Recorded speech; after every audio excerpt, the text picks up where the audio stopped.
The Tamim Shud Case, The Mystery of the Somerton Man, Australia, 1948.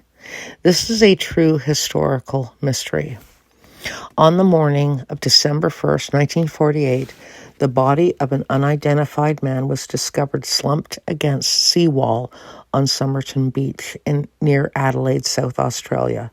He was well dressed in a crisp suit, tie, and polished shoes. No wallet, no hat, no identification. His pockets were empty except for a used bus ticket and a half-smoked cigarette. He had no obvious injuries. His face was peaceful. The case quickly became stranger. An autopsy revealed no sign of trauma or poison, yet his organs were severely congested. His spleen 3 times the normal size, his stomach full of blood. Experts couldn't determine the cause of death. It was ruled suspicious, but ultimately unexplained. The man had no labels on his clothing. They had all been carefully removed. His dental records and fingerprints matched no person in Australia, the UK, or the United States. Weeks later, investigators uncovered a new clue. A hidden pocket in the man's trousers contained a tiny rolled-up scrap of paper. On it were 2 printed words, Tamim Shud, Persian for, "It is ended." The phrase came from the final page of the Rubaiyat of Omar Khayyam, a book of poetry popular in wartime. Detectives issued a public call for any copies of the book missing its final page.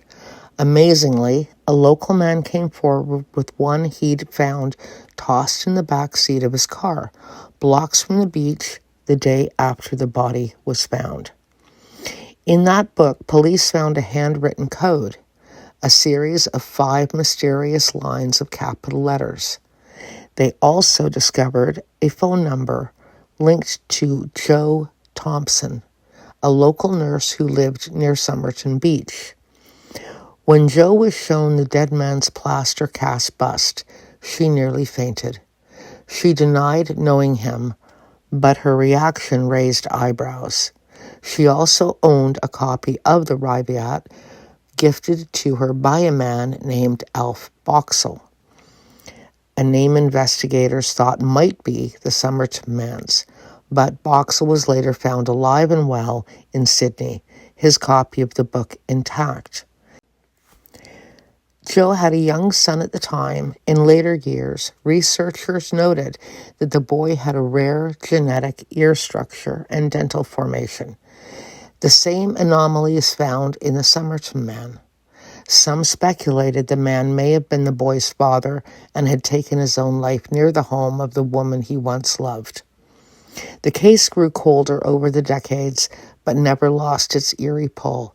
The mystery inspired spy theories, suicide pacts, secret romances, and Cold War speculation.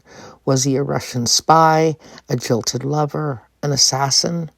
In 2021, the body was exhumed by Australian authorities for DNA analysis. By 2022, genealogical sleuths identified him as Carl Charles Webb, a Melbourne-born engineer and instrument maker.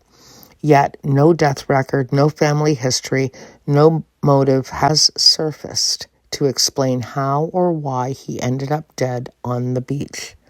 The identity may be known now, but the story behind the Somerton Man remains unsolved. What happened to him may never be fully understood.